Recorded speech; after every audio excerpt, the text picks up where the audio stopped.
It was earlier in the day. In fact, possibly first thing in the morning. Might have even been the first thing that I saw today. I don't exactly know. We might need a time machine to solve it once and for all.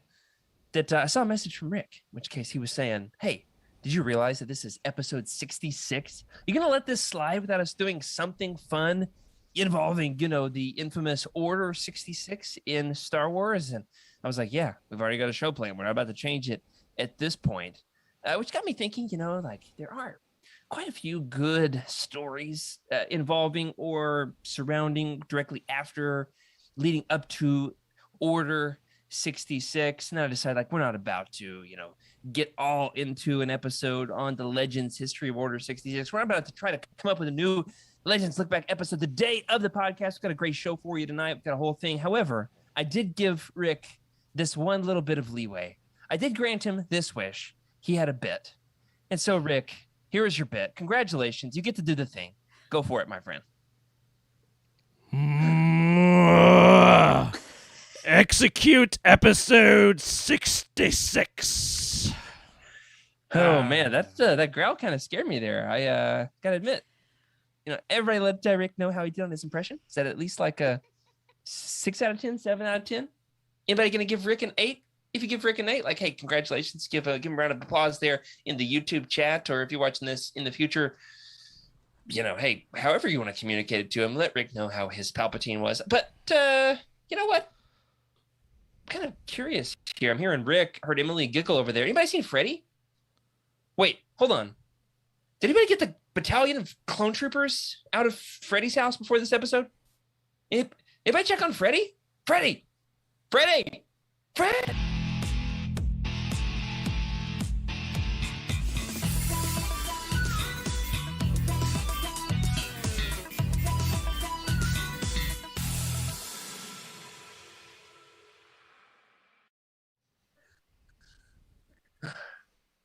Hello, everybody, and welcome to Legends Lookback, proudly part of the Youtini podcast network. This is a Star Wars books podcast for people who don't always have a blast, but when they do, they have a Baja Blast, where we celebrate our rich EU history as well as diving into lesser-known Star Wars classics. I'm your host, Jared Mays. I'm joined tonight by Rick Grace. How are you, Rick?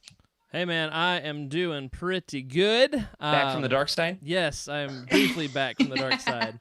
So, man, as I said last week, I think week's always better when I get on the show. So I'm excited to be here.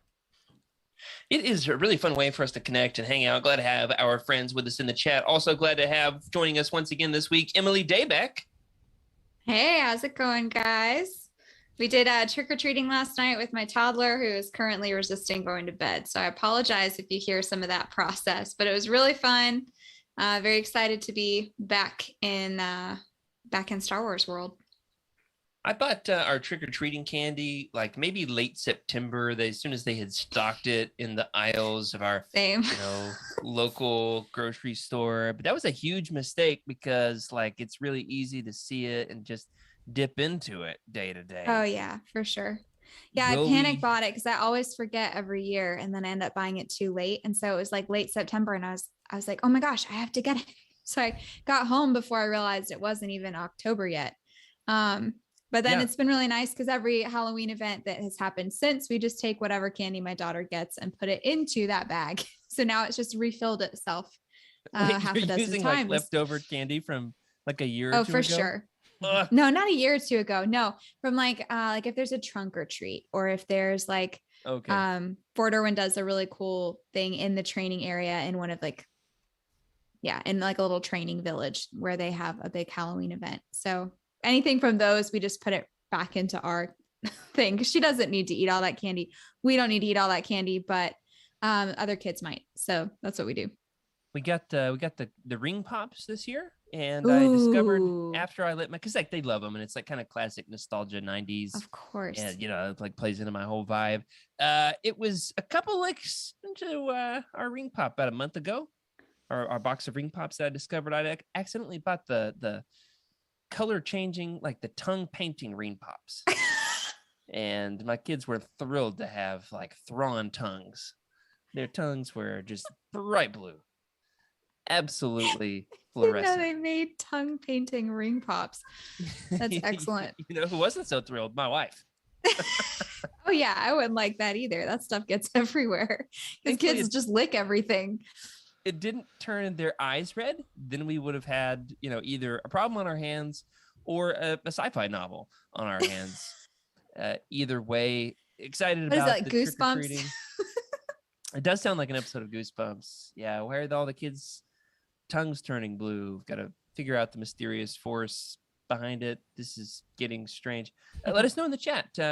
How do you like your ring pops? What color tongue would you like to have?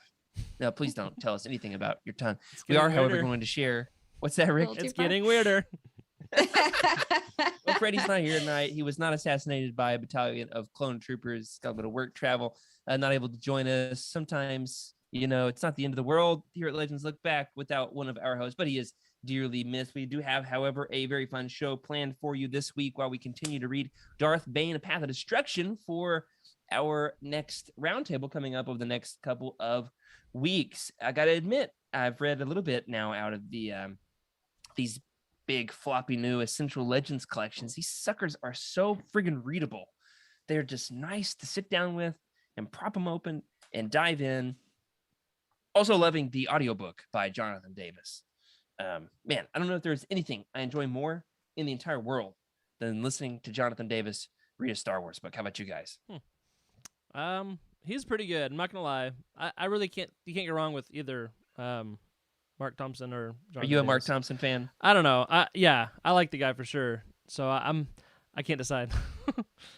They're both great with the fans. So maybe one of these days we'll get them on the show. Yeah. I will say, I've got a sweet spot for Jonathan Davis. He does Kenobi and the Bane trilogy. I mean, those are some classics. That is true. So excited to be diving into that more. But in the meantime, we do have some great stuff to discuss tonight. I had a little package that came in tonight as we kick off Thraken's thrift store. Rick, cue the graphic. Wait, we don't have a graphic? Don't have a graphic. All right. One of these days we'll have a graphic. It's going to be amazing. I can just picture it. What about you guys? Sounds good to me.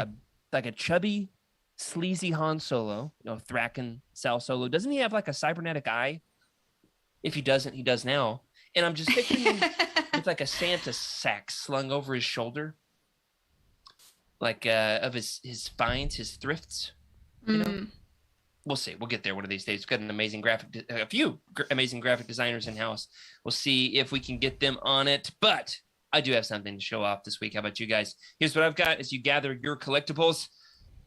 Coming in the mail the other day, there was an attempted failed delivery, as if there was something of critical importance that had to arrive at my house that they needed my signature on. So the next day I made sure I was home because I knew who it was. Zalbar himself, the Wookiee from the Terrace Undercity, the best friends with a chatty little Twi'lek mission vow. We've got here Twi'lek, the Black Series gaming greats from Knights of the Old Republic. And tonight, as we are talking about some of the Star Wars movies that never had a movie to go with them, all the things but the movie, Knights of the Old Republic has, tragically little extra media surrounding it. Not enough action figures. I'm hoping one of these days he's going to be on his own shelf next to Mission herself. Revan, the Bastille. I've got a couple Funko Pops for them. Would love to have TK. What's the little one? The droid TK-37? I don't remember. 4? I don't know. It's not coming to me. Picturing him there, right there next to the other crew members. Canderous. It's gonna be awesome. We'll see. So everybody, go out and buy your Zalbar action figures so that I can have all the other ones. Please spend your money so I can spend more of mine a few years from now. Yes. Emily, you said you had something. What you got for us? Well, I don't have anything Star Wars related, but I was asked about this shirt today. It's the New Braunfels unicorns. So Mike's aunt and uncle, they live in New Braunfels, Texas, and the mascot for their high school is the unicorns. Have you really? Yeah, there's a water park. Yeah. What is it? Schlitterbahn, I think. The Schlitterbahn. Yeah. Yeah, it's got a big, a lot of German culture. But their mascot in high school was the unicorns, and they thought it was so funny. Neither of their children are in high school anymore, but they decided to get my husband and I some unicorn swag. So I figured since I was asked about it earlier today, I might as well give you guys the story too. Drop your high school mascot in the chat and we'll see if it can compare to the unicorns. Oh man, yeah, that is a great mascot. What's another like very on trend lately, I think. Mythical beast that doesn't have nearly enough mascots in the US? Are there any ligers? No, that'd be a good one. That would be a good one. Like the Oklahoma City ligers. It's not a thing. Will be another good one. It could be mythical. Pegasus. Yeah, that's kind of along the same. How do you plural Pegasus? That's a good question. Pegasi. That's probably why. Yeah. That's why it's not Pegasaurus popular. Rexes. There it is. Pegasus. Nailed it. How about I was listening to a podcast not too long ago about how there's only like 2 or 3 schools in the entire U.S. whose mascot are the flamingos. It was all about like just how awesome flamingos are. All right, we're gonna really get off the deep end here if we're not careful. Basically, they can drink boiling water. They're one of the most hardcore animals in the entire world. Like super resilient to different climate forces, and yeah, they're awesome. And every week I learn something new. I did not expect that this week it would be about flamingos, but there you go. It's Legends Lookback for you. You'll learn something every week. I'm like classically that guy who's like, hey, you know what I heard on this random podcast this week? You know the history of popcorn? That's me. I'm the guy who can tell you all about the history of popcorn. You know who else is a guy who's got plenty of random dad trivia? Rick, what you got for us this week on Thraken's Thrift Store? Yeah, so a little bit outside of my thing. I'm not that big into toys because like I got stuff from my childhood, and if I see something on sale, that's when I'm like, do I need this? It's a good deal. I might need this. Oh yeah, I saw your haul the other day. Yeah, and so Black Series figures, I got a couple of them. Maybe like I know I have Thrawn and maybe another random one. Yeah, I have a Jar Jar Binks and I think maybe a couple more.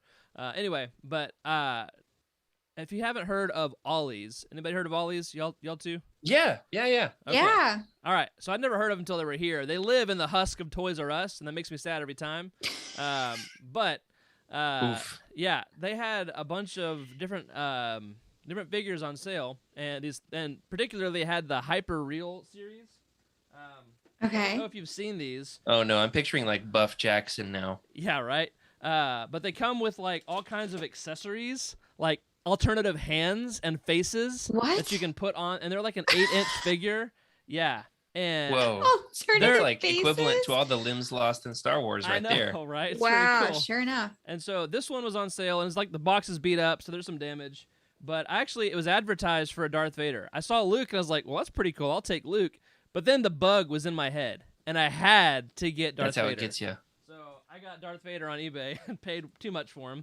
But he has a nice box. Started as a good I've never heard of these, Rick. But he's also missing some limbs and alternative What a strange thing. Is that the only kind of toy that comes with alternative limbs? I'm not sure. Is this normal? Sure. I've never. Is that a question you thought you would ask before. tonight, Emily? That's the real. No, there's a lot that I learn every single week. Yeah, it's not really my wheelhouse, but I'm having fun with it. I'm totally gonna open them up and play with them and get them set up in a thing. But they're Star Wars The Black Series, but they're called Hyper Real, and they can be expensive. So yeah, I can tell you more if you want. Come find me in Discord. Wow, that's awesome. So you got enough hands there for like Thrawn to create his like an entire clone army of Lukes and Vaders. That would be epic. Somebody around the Discord or the Youtini team in the last couple of days was talking about how they got like a throne room action figure of Palpatine, but then they were thinking about getting the like Luke Skywalker from Heir to the Empire and putting him in there with the blue lightsaber and like recreating a scene from the Thrawn trilogy. Yeah. Were they pitching this, or did my mind go there and like I created it after they showed me the figure? Just because then you'd need a Sabaoth. I might do it. I might just make a shrine that is the entire like climactic scene of the Thrawn trilogy. Stay tuned. We'll see. Sometimes you like get an idea in your head and you're like, that's gonna have to happen. I'm gonna actually have to create that. and nothing is going to stop me. Like the graphic for Thraken's thrift store. Yeah, except for that hasn't come to fruition yet. It's not quite good enough of an idea. I'm talking. I see. Easy. It's this idea is like still half baked. You're gonna like. Still, its growth prematurely here. Like my bookshelves over here. Like there was a day where I was like, I need some better bookshelves. It was back 2 years ago. We were looking at turning Legends Look Back into a live show. My like cheap Walmart shelves were sagging in the middle just enough, and I was like, I have to do something better. And so I did, and it took like a month, a few $100s. I can see why. Yeah, it was. They look great. Oh, thank you. I'm gonna have to actually have leaving behind. We are officially moving to Arkansas. The move is initiated. I have officially packed my first boxes of my Star Wars collection. Believe it or not, like some of the items in the Star Wars collection were deemed somehow as non-essentials. You know, things that like we don't need to have out at the moment in order to survive over the next month. So packaged up. Let's take a guess. This isn't in the show notes here, but we got some time without Freddie. We got like a whole extra person's dialogue to fill. How about y'all take a guess? How many Funko Pops do you think I boxed up on Tuesday night? Boxed up all of my Star Wars Funkos. My room is tragically bare. How many was it? I don't know how many you have. I want to see That's the question. Less than 100, but I would say like 35. I said 50. Dang, Rick. I have 35 Funkos. For real? Yeah. Rick. I'm going to go get a lottery ticket, dude. Oh, that's my crazy. Goodness. This is like that one week you one-upped him too. Man, you're on fire tonight. I'm humiliated just thinking about it. Oh, hey, remind me, I need to talk to you about, I think I found a Dark Empire hardcover I'm going to buy, but it's expensive. So I want to talk about They are expensive. Okay. They're worth a lot of money. And I'm really wishing I had not loaned mine out to like 20 different people over the last 10 years. It's quite worn. Gotcha. And now it's quite valuable. And I'm like, if only I'd have known. Right. But worth it. Yes. Worth it for every single person I shared it with. They loved it. So good stuff. I love sharing the fandom with people. Love it. Yeah. Not regretting it at all. But I do have one more thing to show off here for Thraken's Thrift Store. Did you guys both go? Take your turns? Yeah, yes. I'm good. All right, here it is. I had my birthday last week. My wife bought me a record player. We had a new record store. Our town's been investing in small businesses, and some new businesses have been opening up and revitalizing our downtown. One of them is a record store. I wanted to share the joy of this record store opening up its doors, and downtown. We're very invested in our community. And so, my wife got me a record player. Is very excited. So I've been starting to collect some like key albums I've been wanting on vinyl. Went to Barnes & Noble the other day. Knew they had to have some new ones. Wanted to get some Taylor Swift. Was looking for maybe some like folksy stuff that I like. And you know what else I found? What? Here it is. A Star Wars album. Nice. It is. It's The Last Jedi. So like on our Legends show, I'm only going to leave this on frame for like 5 seconds here and then never speak of it again. But there's not a whole lot, not very many things that are more fun than like dropping that record needle just right, getting it just on the edge, and then hearing and then you start the Star Wars fanfare. Woo! It's quite the experience. Highly recommend. 10 out of 10. You can go over to Youtini.com, click any random Amazon affiliate link, and then type in Star Wars vinyl. You can buy yourself one and give us 4% to help keep the lights on, because it does work that way, even though we don't have any actual affiliate links. Shadows of the Empire. Great comment here from Jacob Bowe. Shadows of the Empire vinyl on Amazon. There we go. Nice. There's some Legends records. I might actually have to do that. Thank you for that tip, Jacob. Let's move on into Legends Lookout. Got a little bit of news this week. Rick, why don't you take the first one? Yep. Give me just a second. We had a big announcement that came. Well, it came through a Barnes & Noble listing, and then Star Wars Books on Twitter. I love the people over there that run that Twitter handle. They shared the news. Yes. About this is not just a rumor. That they posted some speculation, but we're not going to get into their speculation. We are going to get into the actual news of it. Okay. Right? So there is something that's been listed. Tell us what it is. Yeah. So over at Barnes & Noble, they're doing two leather-bound Star Wars Legends collectible editions coming in September of next year, so like 11 months. The first one coming out is Star Wars Obi-Wan Kenobi by John Jackson Miller and Alan Dean Foster. That's going to be good. Are there images out for this? Not that I know of. This is still obviously early in the development for them. Right. However, just hearing you say it, like seeing it on the internet was one thing. Yeah. And then me typing it in the show notes with another, but hearing you say it as a definitive fact. Yes, it is happening. Made me literally salivate. I am so excited. Wow. It's a great book. Do you chew on leather-bound books or? No, just like, I'm excited. These are some of the most collectible. As somebody who doesn't do a lot of the collecting of the physical editions, look at these things. All right, they're beautiful. They're absolutely gorgeous. I actually might have to pick those up. I've got the for those of you who are listening on audio, I'm holding up these. No, it doesn't retain much of its smell. I've had this one for quite a while. The leather-bound Star Wars trilogy, original trilogy novelizations.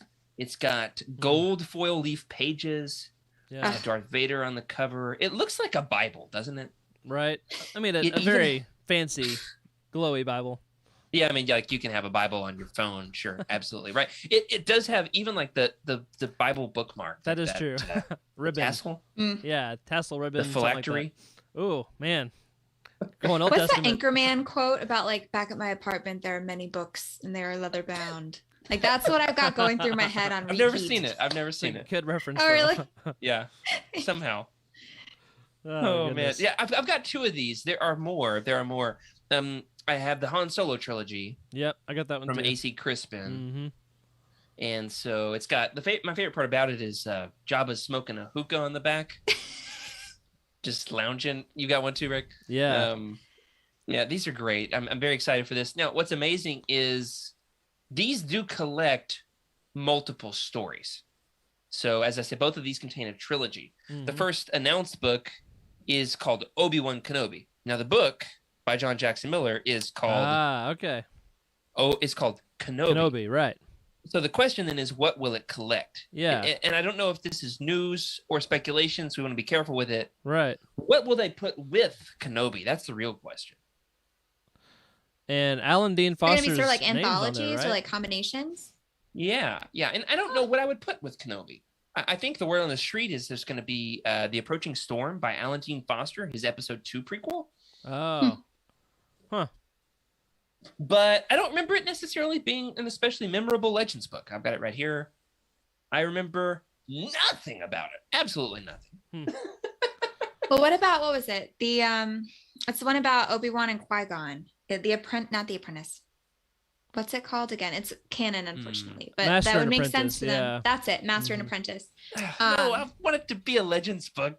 I know, but you have to include canon sometimes, man. Maybe Outbound that's Flight what the kids are buying these days. It could be Outbound Flight. That'd be a good one. Yeah. What you got, Rick? I was just thinking some of the early readers, middle level readers, I can't think of her name. That would be wild. Oh, yeah. Like the Judith Watson, Jedi Apprentice books? Yeah. That would be cool. That would be amazing. But there's 20 Jedi Apprentice books. 20. I mean, right. Yeah. They're short and they're young readers. So like maybe you could do it. I don't know. Now I'm going to have to do a word count of how many words are in all 20 of those books and how many words are in these hardcover leather bounds. Now it's going to take up my whole Saturday. All right, Rick, tell us about the second one. It would work.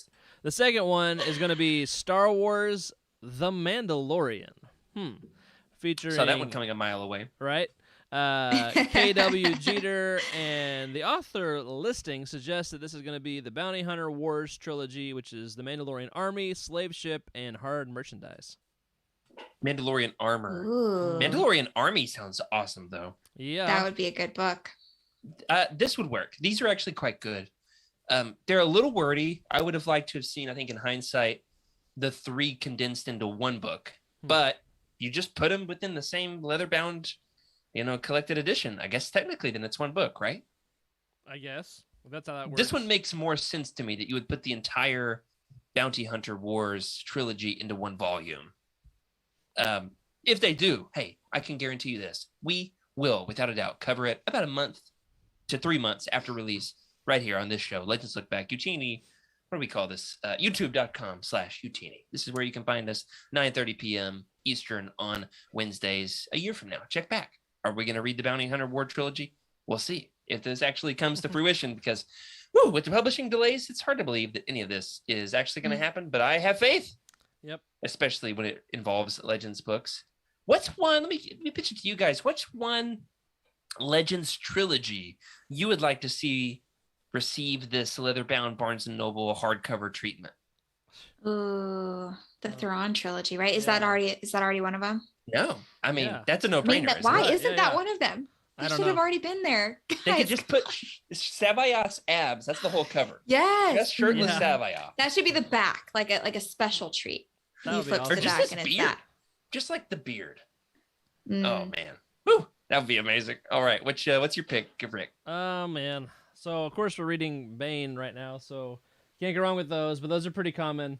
Okay, I'll go with the Revenge of the Sith trilogy, the unofficial trilogy, the Revenge of the Sith novelization, and then the two that before and after. Yeah. Let's see, Labyrinth of Evil. What's the other one? Rise of Darth Vader. Yeah. So those three, I think, are a good story. So. Yeah, these will be Barnes & Noble exclusives, as has been asked in the chat.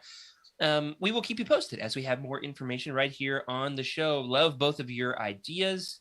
And now I'm going to have to find out if they have a prequel leather-bound hardcover trilogy. I don't know. I know they have 2 different sets of covers for the original trilogy, maybe even 3. Man. Wow. So no, I know that Books A Million has one. I'm not sure it's leather-bound. Hey, if you want some more Legends deep dives, this is the show for you. We'll do it on another show. Emily, tell us what else is up in Legends Lookout. Certainly. So there is a new Marvel Epic collection announced. It is going to be releasing tentatively March 16th, and it's going to be Legacy Volume 4 containing Legacy Volume 2 featuring Anya Solo. I say it like a Russian name. Anya Solo. Anya Solo. So not could be Anya. I don't know the official pronunciation there. I know Jaina. Who's this Anya person? Right, that's a great question. So this is set like 100 years after the original trilogy, maybe more. So it's set. It is Legacy Volume 2, as you pointed out, but the Epic Collection is called Legacy Volume 4. I love Legends for this kind of stuff. Anya Solo would be Jaina's great granddaughter. Yeah, something like that. If it's 100 years, that's like 2 generations, right? Well, 100 years after the original trilogy. So yeah. I'm not as great at the math with the timelines. Timelines as like Trevor. Trevor's your guy for this kind of thing. Jacob is confirming. 135-ish after the Battle of Yavin. So it's out there. So it is way out there. It's a descendant of Jaina Solo. So you are on the right track, Emily. And you can kind of see how Anya is like an anagram-ish for Jaina. You just take off the J, mix the letters up a little bit. You got Anya. This is the Legacy Volume 2 series was cut off prematurely. It only has a fraction of the issues that Legacy Volume 1 had. However, is amazing. Absolutely one of my favorite Legend stories. I know I say that about a lot of things. I happen to love this stuff. That's why I have a podcast about it. But it's got like an IG-88 kind of bounty hunter-ish droid who many people, the fan theory is, this is one of mine and Freddie's favorite in-jokes, if he's still with us in the chat, or we'll know because he's going to say something about how much he loves this. The IG, I forget the name of the IG unit. It's been like 10 years since I read this. There's an IG, hunter droid who many people believe is actually C-3PO programmed into it. So if you read it from that viewpoint, it's hilarious. Anyway, pay attention to the moniker here because it is the Legends Epic Collection Legacy Volume 4, but it is going to start a new story of Legacy Volume 2. Now, the first 3 editions of Legacy Volume 1 are nearly impossible to find on the aftermarket. So this is definitely one worth getting, don't you think? Yep. Get it while you can. And this is exactly why Youtini exists, is to help navigate Volume 4, Volume 2. Yes. You know? That's right. Yeah. Goodness. Every time there are, it just makes my mind boggle. Like, what do you mean? How many volumes are there? What was especially fun, Emily, was listening to you read that and try to make sense of it, like on the spot. I know. I feel like every time, yeah. So anyway, long story short, if you're new to Legends, you're not the only one. Yeah, I'll ask the dumb questions, and you just glean all the knowledge. And I would say with Legacy you're always Volume, welcome here. With Legacy Volume 2 in particular, you don't have to have read Legacy Volume 1 in order to enjoy it. That's good, because apparently it's impossible to get. It's not as big. It's not as big of an investment. You can probably read the whole thing in a weekend, as opposed to Legacy Volume 1, which will take you a couple weeks. Or at least how long it took me, respectively. And you don't have to have a ton of knowledge of what has happened up to that point in Legends, in the books or in the comics. It's just a self-contained story that you can enjoy for what it is. And it's a solo descendant, like on the run, kind of a fugitive little ragtag band of misfits. Excellent. Absolutely worth your time. I don't think we've ever really discussed it in much detail on the show. You know what else is confusing, though? This next little piece of news on Legends Lookout, there is a new just a nugget of a short story released on the website for the Old Republic, a SWOTOR short story. They continue to crank these out periodically, even since Legends became Legends, since it was relegated to an alternate universe back in 2014, the fateful D-Day of Legends. They have still continued to crank these out. On October 1st, there was a new little short story released called Mission Abstract, Investigate link between Darth Malgus and the planet Elam.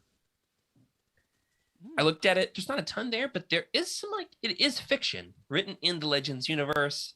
I'm currently really deep into playing this game. I might finish it tonight. Could be tomorrow. I don't know. But there's a lot of Sith coming at me. They're ambushing me like ninjas from the ceiling at this point in the game. And that feels like at the end of the game kind of scenario, right? Mm-hmm. I've reached level 51. That sounds high. Anyway, so very fun that there is new content coming out with this. Rick, tell us a little bit about what's happening in the Legends community over at Youtini. Yeah, so exciting things coming up. In the Discord book club, we're going to be starting the reading of the A.C. Crispin Han Solo Trilogy.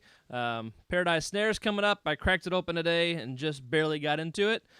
So if you're interested in joining us as we read this, we're going to read it slowly. I think about a month per book is the pace. But you can find us on Discord. And again, that's, of course, Youtini Discord, and specifically in the channel for Legends books. Also, something to add there, Jared? No. It's 10 pages a day, I think is how it shakes out. Okay. That's doable. I was just stroking my mustache. I've started my fall beard. So don't mistake that as me raising my hand, Mr. Grace. Thank you. Is that what the kids call you on the school bus? That weirds me out. So I have a sign that says, Mr. Grace. No joke, I have a sign that says, "Hello, my name is Rick Grace. Call me Mr. Rick or Mr. Grace." And I prefer Mr. Rick because my mom is a teacher, so she's Miss Grace, and my wife's a teacher, and she's also Miss Grace. So I can't be Mr. Grace. It's too many of that's going on. So well, as long as you're not a disgrace, I think it's okay. Oh, there it is. I love it. That's great. Good job, Emily. We've got one more little piece of community news. While you're on a roll, why don't you hit it for us? The Star Wars Archives. Yeah. Awesome. So if you follow our entire network of Youtini shows, Star Wars Archives is a really great show to catch. It has Trevor, who knows more about Star Wars than anyone else on our team. They had Corey on for a Legacy of the Force spotlight, so he guest starred on Star Wars Archives. So make sure to check that out wherever you get your podcasts. I think it's Trevor and Jose host that podcast. I don't know, and for those of you who are not getting these, they do release them on a 3-month delay to the public, so you can get a taste of what's going on there. I don't know if there is any podcast ever in the 10-ish years I've been listening to podcasts that I've enjoyed more than listening to Trevor and Corey argue about Legacy in the Force, because spoiler alert, Trevor hates it and Corey loves it. And and they're very strong personalities, so that's got to be just sparks flying. I was grinning ear to ear the whole time. Also screaming. I was screaming. I was trying to fix some siding on the side of my house that I accidentally melted when I was trying to convert my gas grill into a smoker so I could make brisket. It's a whole thing. Everything's fine. My house didn't burn down, but I do have a mess to clean up. And I was listening to this podcast while I did so, and when they got a couple details wrong, and it was recorded and released, there was nothing I could do to fix it. I'm just sitting there in my driveway screaming at the top of my lungs, like, how could you get this wrong? And I look over, my neighbor's just looking at me like, you know that meme of that kid that's like, I don't want anything to do with this? Yeah. That's what was happening. So let me know, guys, if you listen to that, if you have an experience that is somewhat similar to mine, it's absolutely worth the listen. And they're not way too spoilery, a little bit here and there, but not terribly so for the series if you want to check that out. Now, before we cut to break, we want to remind you to remember to like this video, or, hey, you will be haunted by the ghost of Exar Kun for the rest of your days, or at least until you can send a couple of Force-sensitive children to deter him. And also Corin Horn, he helps. But here's the thing, hey, or if you're watching this live on YouTube, go ahead and just hit that like. Hit that like. It's like this. You just take your finger and like it, and there it is, and it helps us out. Also, there's all kinds of different ways you can help us out on the show. You can subscribe. There's probably other things. Leaving reviews helps. But hey, for the time being, let's go to break. And as you do, just click that like. All right.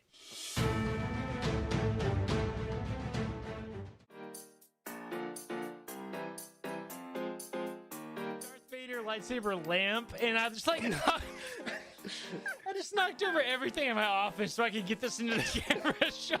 I knocked one of the posters off the wall.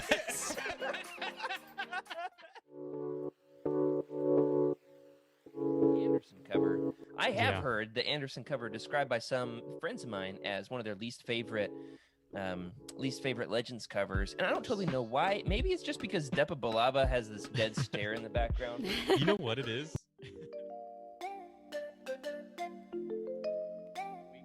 Emma, what is your art of the week this week? Yeah, so I don't have anything as dark and depressing as that corpse, but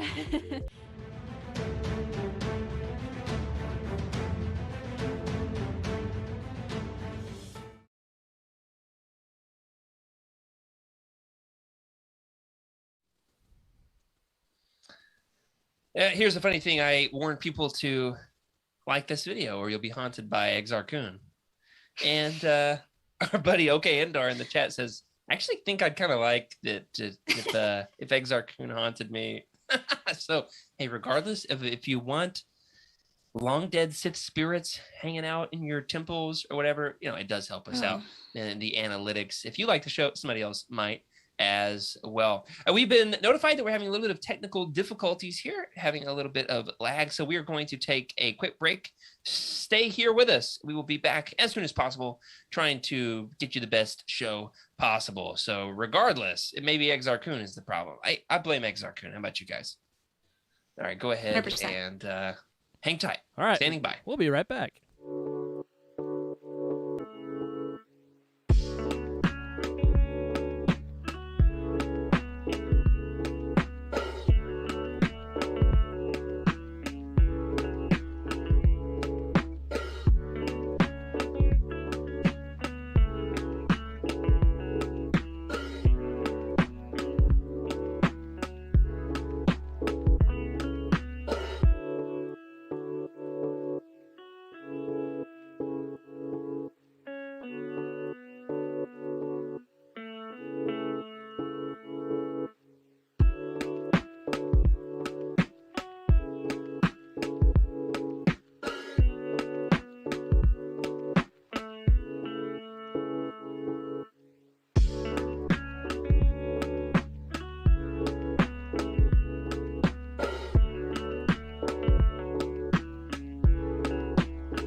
Thanks, everybody, for hanging out and standing by, whether you are Red 5, Blue 2, or anywhere in between.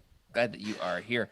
Tonight's episode is inspired by the big summer crossover event we had at Youtini, or at least I think it was in the summer because time feels relative these days. That's for sure. We did this big event cross with the Cosmic Force and Youtini Game Nights, where we talked all about the big 1996 publishing initiative that was Shadows of the Empire.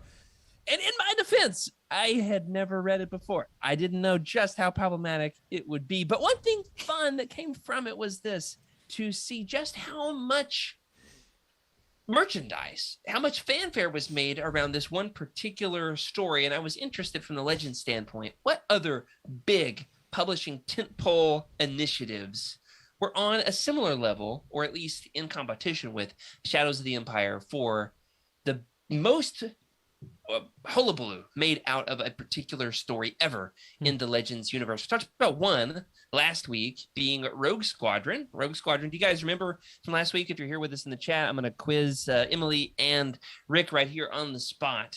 Remember what other pieces of media and merchandise were created surrounding Rogue Squadron? What else came out surrounding this amazing book that we talked about last week? Emily, you want to go or you want me to go? No, you can go. You got it, man. Yeah. So good at and these Rick, questions. we've got a graphic for this one, right? Yes, we do. So there was a video game. I know that much. And I think there's a comic series that was either before or after. I think it was before, but I could be wrong. So it's 50-50. Chronologically, right, it is prequel, that's what it was. but it was Yes. written while the books were being put out. That's why I thought both then. I'm going to go with that one. Right. Yeah, so there's a video game. Yep. Actually, multiple video games. Right, There's there's a sequel on the GameCube that I've never played. That'll be fun when I finally get to it. Got the comics. That's right. Now, how many were there actual action figures published that went alongside it? I don't know. I didn't have time for all that research this week, but it would have been a good week to do some research. That's for sure. So Rogue Squadron did at least get the video game treatment. Doesn't tie into the book especially much, except for the very first level. Is the first chapter of the book is an adaptation of the first level of the video game. So there's that. But then in the book, there's the twist, right? That it was just a simulator mission. But like you don't learn that in the video game. So there's a little bit there, but not a ton of connective tissue. Is there anything else in the Legends universe that does have some more connective tissue? Of course, right now in canon, we've got some big tentpole events happening right now. You guys think of what they are? Two massive, major events happening in canon modern day Star Wars storytelling that are not so dissimilar to what we're talking about here tonight in the Star Wars movies that never had a movie. Yeah. Emily, you got this one, right? I mean, Rogue Squadron's coming out with a movie. That is there's also, and then Boba Fett series. Neither of those are what I was thinking of, but those are perfectly valid answers. Your mind is just a beautiful place, I know. Jared. Why don't you just tell us tell us all about it? We've got High Republic, right? The High Republic. Yeah, Republic, for sure. definitely. We don't have action figures yet, and in fact, Eric is running a Twitter account all about, do we have High Republic Funkos yet? And so far, I think every day he's just tweeting, no. No, we don't. One of these days, though, we do have comics. We've got the books, even an audio drama. 2 audio dramas? Just one. One audio drama. Audio dramas are coming in. They're a lot more now than I think there used to be. But there is a lot behind this initiative. There's T-shirts. There's concept art that's wallpaper that's being released. Oh yeah, special editions in the books and everything. Comic books. It's been good. I really like the High Republic. It's been good stuff, but we won't talk about that too much. Absolutely not. No, not another word. Rick, if you say another word, we'll have to find another producer. Actually, please, Rick, stay. We need you. Thank you. Please don't go. Please don't go. But this did, however, as the Legends fan in me has seen all the fanfare surrounding the High Republic and War of the Bounty Hunters, the big summer crossover comics event. Yeah. It's had me as a Legends fan just itching to say, we did it first. And there's so much more that you can dive into if you're wanting something that is crossing the streams with the mediums. In particular, we've got Rogue Squadron from 1996, also in 96. Big year for crossover events, apparently. We had Shadows of the Empire. What else, however, would qualify as something that would incorporate some kind of merchandise to qualify as a Star Wars movie without a movie. This, of course, famously is the line that was applied to Shadows of the Empire, the Star Wars movie without a movie. The legend has it was a way for George to test all the different streams of marketing. Could he crank out a soundtrack? As we talked about earlier in the episode, there's even a vinyl. You've got action figures. I, in fact, just packed away my Dash Rendar and my Shizor in bubble wrap this week. And I was like, maybe the bubble wrap will keep Shizor's pheromones in the box.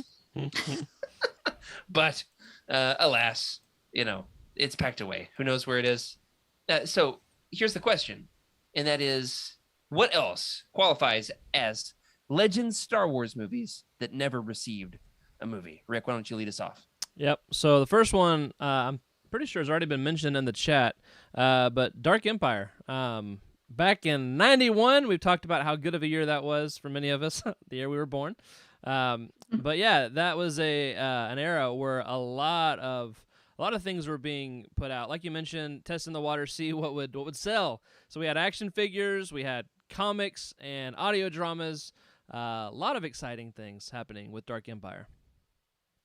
Yeah, we actually have a really great pick here in the chat. Another one that didn't make our list. So hey, thank you, chat, for helping us out. And we're gonna fan create. We're gonna we should refer to this tonight, like brainstorm, crowdsource. There's one. We're gonna crowdsource this particular list, and that is Dark Forces. Another good pick there from OK Endar, which is that Dark Forces did receive like the video game. In fact, multiple video games if you count the Jedi Academy games that followed.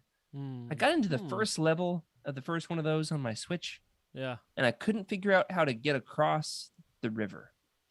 Really? in the very first level. Nice. So, I have gotten further than that. Ha! But I'm stuck in like the second level, so Okay.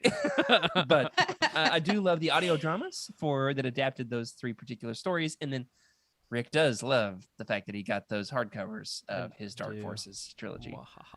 Some of the holy grails of Legends collecting. So didn't have Dark Forces on our list, following what we refer to as the Legends Kyle Katarn. No, what do we call him? The Chuck Norris of Legends. Oh, yeah.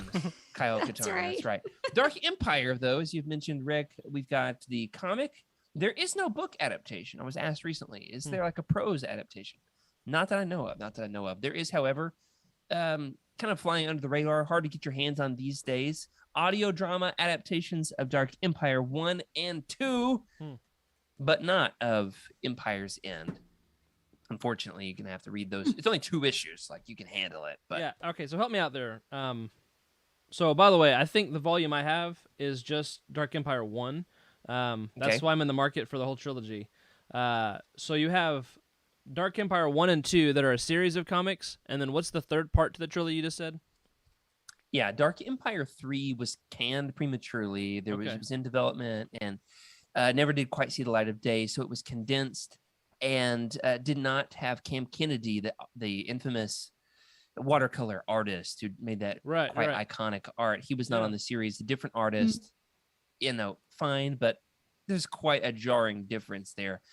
Empire's End is the name of it, which is crazy because there's also a canon book in classic Star Wars style called Empire's End, right? Book 3 of the Aftermath trilogy. Is this why there are like volumes everywhere? Is that the deal? It could be part of it. To distinguish.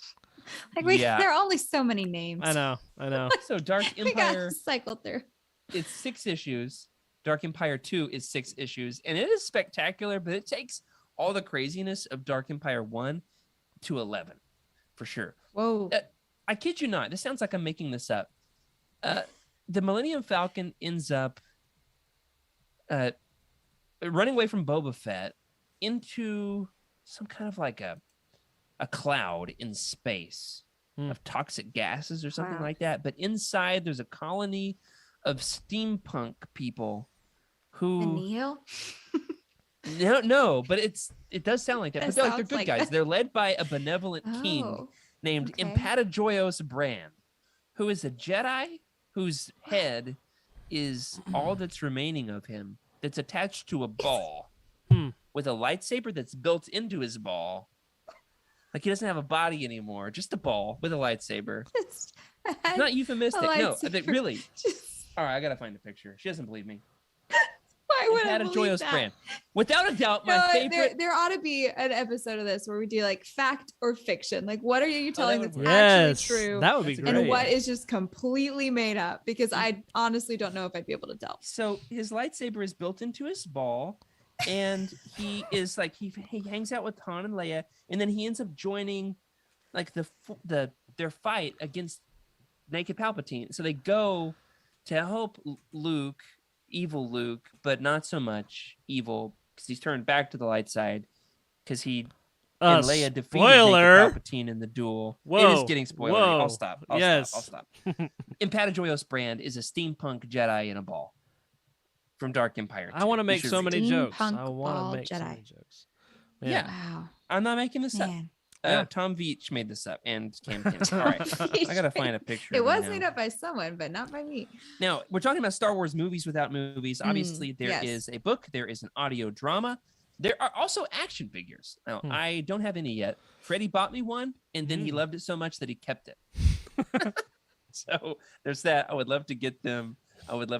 Yeah, sorry about the spoiler. I didn't mean to. I don't think I spoiled anything all that critical. Like. Yeah, no, just mildly, I promise.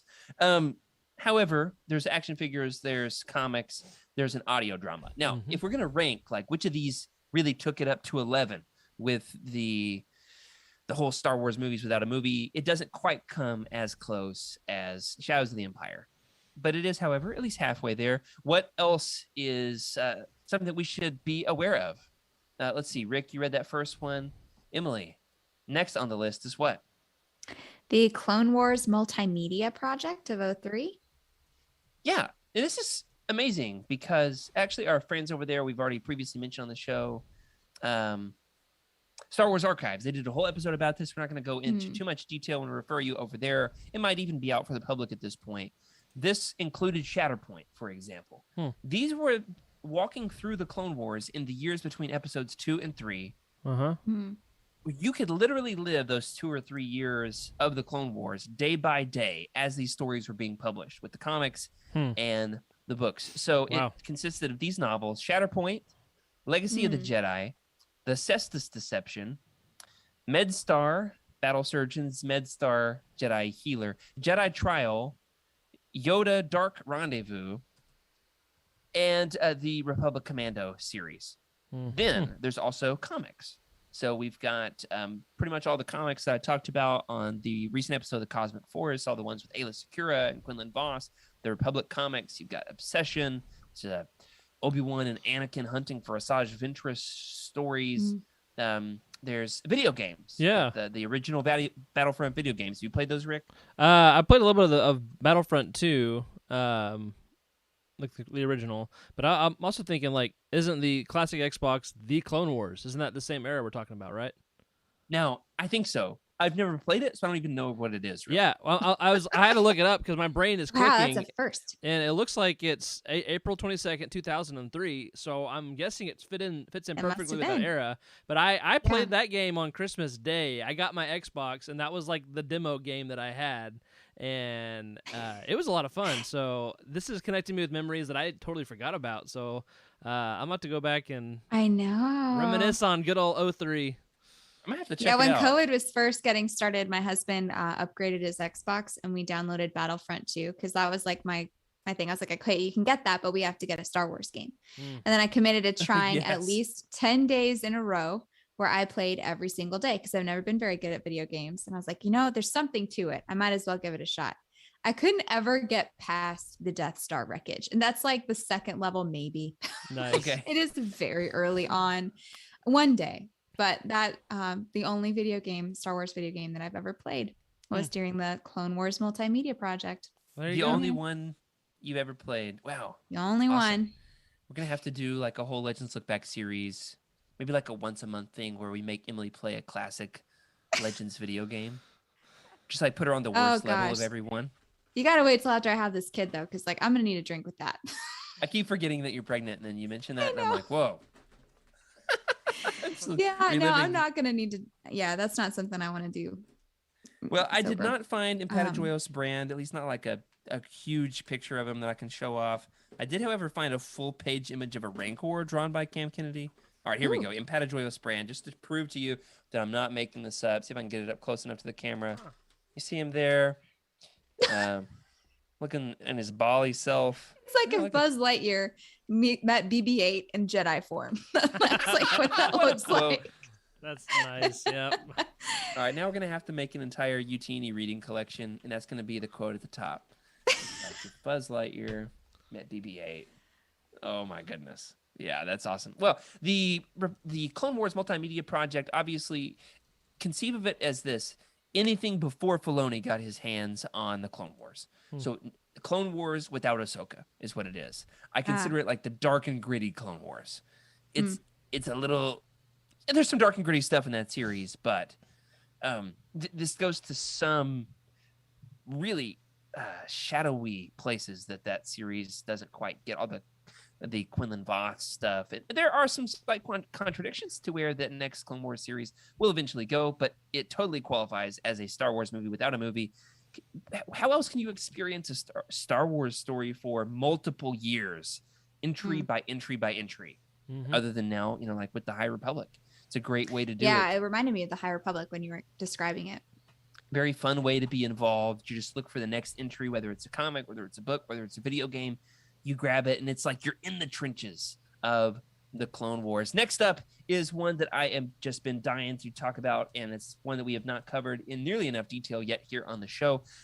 In 2008, The Force Unleashed opened up the floodgates of Star Wars storytelling in between the trilogies, in between episodes 3 and 4, set in the Dark Times era, featuring the Sith Apprentice Starkiller, who, yes, infamously, as we talked about on the Macho Men of Legends, crashed a Star Destroyer using the Force, or so the legend goes. Right. There are actually 2 video games, Force Unleashed and The Force Unleashed 2, a part of this. There is a Force Unleashed 3 that was in development, that was planned. There's some story elements out there that the creative director Hayden Blackman, who are Legends storyteller, has written quite a few comics himself. He has revealed some of those story details, what that game might have been like. He, in fact, did a video playthrough with David Collins, who played Proxy the droid, and Sam Witwer, who played, Starkiller, also like Maul in the Clone Wars. So the 3 of them did a 3-part playthrough. It was worth finding on YouTube of the video games, talking all about the behind the scenes on all of this. However, in a multimedia experience, it also contained books. In fact, the hardback publication of The Force Unleashed 1, the original, is one of fewer than 10 Star Wars books to ever peak at number 1 on the New York Times best sellers list. Would you have thought that a video game adaptation would be a number 1 New York Times bestseller? That's crazy. There's a lot of things I don't believe on this show. That's pretty cool. Yeah. It is cool. And it does get a lot of hate. There's a lot of like, oh, well, this book is, eye-rolly. I was expecting nothing when I read it like 5, 6, 7 years ago and was floored by how much I enjoyed this reading experience. So totally worth your time, worth checking out. Force Unleashed came out in 2008. I believe Force Unleashed 2 was 2011, shortly afterward, not terribly far after. Does also contain a comic adaptation as well as some reference books about the art of, the making of. So there's quite a bit to find. There might even be a Starkiller action figure. I'm not 100% sure, but it sounds feasible, doesn't it? Yeah, it could work. Possibly. All right. Rick, what's up next? Next, we have Star Wars The Old Republic from 2011. And I don't know much about this one. I recognize some of the books in that era, but I didn't know. Is there a game and other, I guess probably comics I'm oblivious to, but what else happened in that initiative? Yeah, this is the game that I'm playing right now. This was basically the follow-up for Knights of the Old Republic 1 and 2. Oh, okay. But it's not KOTOR 3. Right. Divisively. I see. It's an MMO. So you can... Yes, okay. You can basically, hop on and play with other players, and you can form guilds, and I've not done all of that, all of those. I'm just wanting to get the story. I just want to know the story. I've heard that Revan plays a part somehow, and I just want to know. I mean, he's got to. It's the Old Republic. Revan is in it somehow. I have now, at this point in the game, encountered a character from the book, Revan. So very excited about that. However, he disapproves. You know how like you're earning points with your companions, like based on your decisions, that either you're gaining influence or losing influence, right? Mm-hmm. The deal is with this particular companion, I don't want to spoil it too much. He's from the book, Revan. Every single decision I make, there's a little bit of dialogue that says this character disapproves. Every single thing I say, he disapproves. Our buddy OK Indar in the chat says the Jedi Knight class story is considered KOTOR 3. Okay. I've seen somebody complaining on the internet. Can you believe that I saw somebody complaining on the internet that they want a KOTOR 3? I would like that too, but it has totally been a fun experience. The levels are beautiful. There was so much that came out surrounding this game back in 2011. I only just now got to it in 2020. I started it last year. So 10 years late to the party, as with everything. What am I going to do? There's all kinds of art books, making of books. In fact, some of the ancillary materials related to this have become quite collectible and expensive and hard to track down. As far as soundtrack, I don't know, or action figures. So let us know in the chat if you've got more on this. I have at least seen that there is a Star Killer action figure out there. Is it official? I have yet to determine, but they do exist in some form or another. Now, at this particular point, we have covered the major events, the major things that are considered Star Wars movies without movies. We've got Dark Forces, Dark Empire, Rogue Squadron, Shadows of the Empire, Force Unleashed, Clone Wars Multimedia Project, and The Old Republic. We do have, however, 3 more honorable mentions that are cross-publishing initiatives, though they didn't especially have any ancillary materials regarding, reference books or soundtracks, video games, or action figures. Rick, tell us about the first one of these cross-publishing initiatives. Yeah, first one would be Dawn of the Jedi comics and books from 2012. I don't know anything about... Okay, I know Dawn of the Jedi, the book, but I haven't read the comics yet, so I guess I knew something. But it's one of those that I want to read, I'm excited about, but man, my list is so long. There's so many good things to get into. And so, yeah, looks cool. These are okay to keep on the back burner for now. They're not necessarily essential Legends stories, but we did have a short story to kind of get some exposure to this in our Star Wars Insider Fiction Collection Volume 1 roundtable we did recently with Lannery Brock, the female Jedi, right? From, 10,000 years before the films? Goodness. Where her lightsaber is attached to a backpack for a power source, her proto-saber. This was a crossover between the Dark Horse Comics and Del Rey Books Publishing. There's one full-length adult novel, Dawn of the Jedi Into the Void, 3 or 4 different comic series, and it was canceled prematurely. So the Legends Guillotine hit in 2014, canceled this prematurely, never got to see it to fruition, but I see. Kind of a fun experiment in what could have been. Emily, what's on the other end of the timeline from Dawn of the Jedi? So we have back in 1999, we have Invasion and New Jedi Order. Yeah, New Jedi Order infamously is the 19-book series that totally changed the expanded universe. There is, however, a comic crossover from 10 years later. I was doing some research. I think it is 2009 that Dark Horse did this. But as far as I know, they were brainstorming doing this as a comic story before they ended up doing a book publishing program. Jury's still out totally on if my information is right there, but I have yet to read the comics. I've been holding out on them. I'm very anxious to read them because I've read all 19 of those books. And fun little piece of Legends development here for the show. This is news to even you guys. Our buddy on the team, Andrew Bell, is almost at the end of his 3-year reading journey with the New Jedi Order. Yeah. Ooh. He is on the second to last book, book 18 of 19. The Final Prophecy, and we agreed that when he finishes the Unifying Force in the spring, he's going to come on Legends Lookback, and we are going to talk about the New Jedi Order. We're going to keep it light on spoilers. We are going to talk about the history of the event, which of the books he considers the best, which ones we've heard the most about, which ones, which characters the most noteworthy. We'll rank some of the books, those of us that have read them. I'm very excited about that. How about you guys? Yeah, that sounds great. Good. Can't wait to have him on.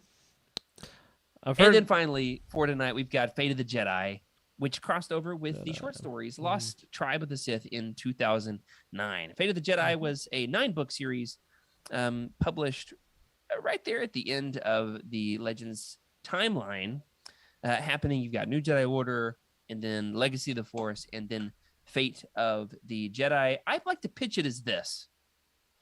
It's like Star Wars meets the Odyssey, where Luke and his son go off on like a spiritual quest across the galaxy, learning about secrets of the Force. There's a Sith cult. It's amazing. It's crazy. It's absolutely bonkers. There's 9 or 10 short stories that tie in that were written by our buddy, friend of the show, John Jackson Miller. Mm-hmm. And here's a fun thing. There's even a map. Something like, it's getting all Lord of the Rings up in here, isn't it? Yeah. It is. Nice. Very much so. Andrew will love that. Mm. I honestly forgot about that map, to be honest.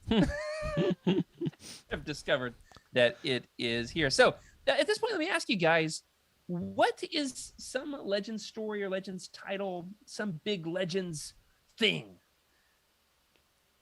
that you're surprised hasn't made the list as a Star Wars movie without a movie? What is something that deserved the full fanfare treatment and for whatever reason really just didn't get like the full action figure line or the comic adaptation, or and there might have been something we missed along the way, which will come up at this point. But what's something for you that you're surprised didn't make the cut?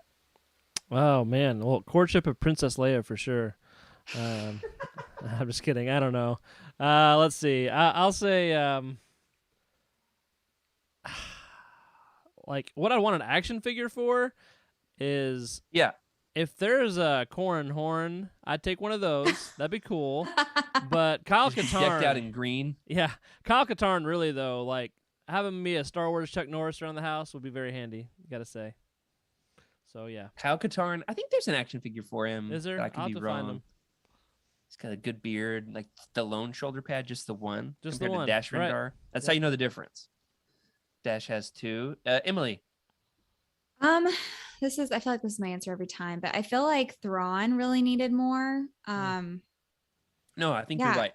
He's just like, he's so prominent in Legends, and then he's gotten almost no real limelight, I guess. That's fair. I don't know. In recent years, there's been some more merchandise for Thrawn. That's true. Got a Thrawn mini bust over my shoulder over here. And then finally, he has his own trilogy, which is great. Right. But I just, after like, he's in almost every book, and then just like he's only in Rebels. That's the only thing that we can see him in, and he's kind of obnoxious in it. So like I wish that he had gotten a little bit more fired at canon. Yeah. I know. All I know. Give me a break. There's not. Let's talk about something. Says there is a Corran horn figure, but it's non-canonical for Legends. He's in an orange flight suit instead of green. Nope. He flies in a green one, doesn't he? I don't remember that detail. I'm not sure. He's like very forward with the fact that his favorite color is green. Yeah. So he has a green X-wing and a green astromech and a green flight suit. And his lightsaber can extend. Does it match the color of his eyes? Yeah. That why? Probably. Not a green lightsaber. Not green. But is it very forward with the fact that his favorite color is green. All right, so that's a good pick. One for me is that Knights of the Old Republic doesn't have a ton.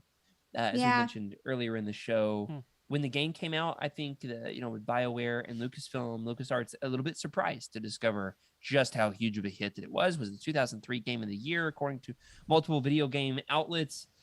There is a little bit more coming out now, such as my glorious Zalbar. I've got the Revan and Bastila and Malik Funko Pops now, but hey, with the new game on the horizon, who knows? Sky's the limit. There is, other than Revan, the tie-in novel that kind of bridges the gap between the video game and the Old Republic video game, really not a lot of tie-in material. There is no...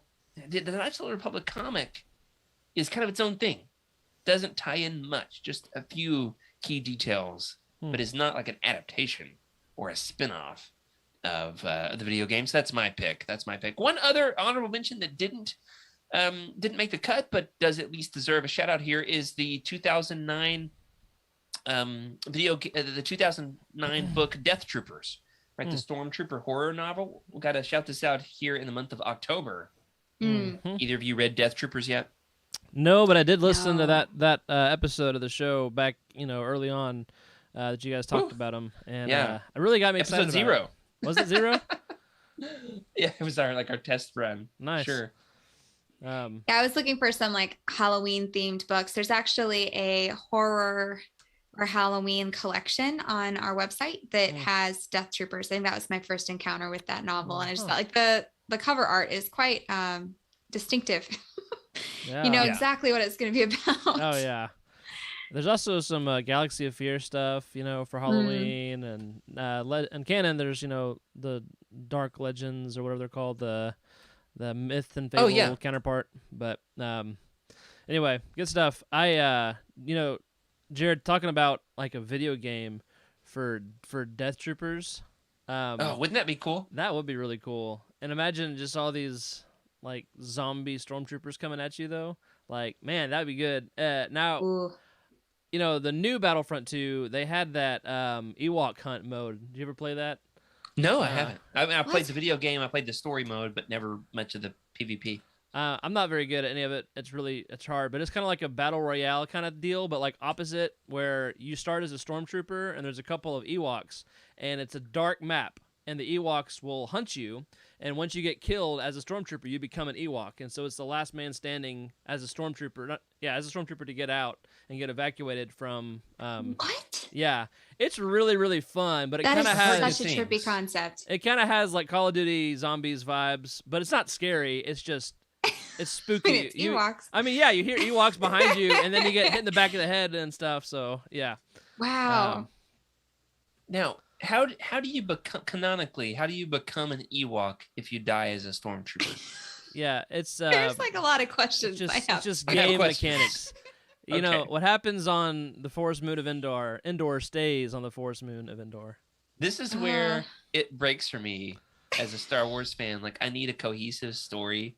That's what's so good about Knights of the Republic. All right, naked Palpatine, you can have all your slimy palps, but this is what does it for you, huh? This is where you draw the line.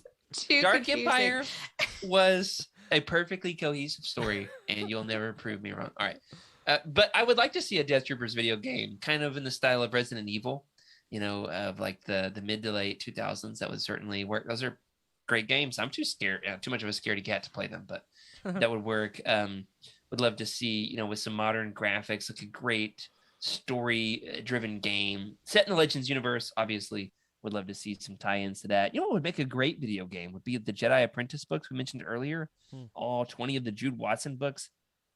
The fact that nearly every book is set on its own cohesive, like its own planet with a little story that she develops for this like 100-page book with like perfect Star Wars world building with its own like unique culture and problems and flora and fauna and creatures. That would work really well, like a very mission-driven Obi-Wan and Anakin game.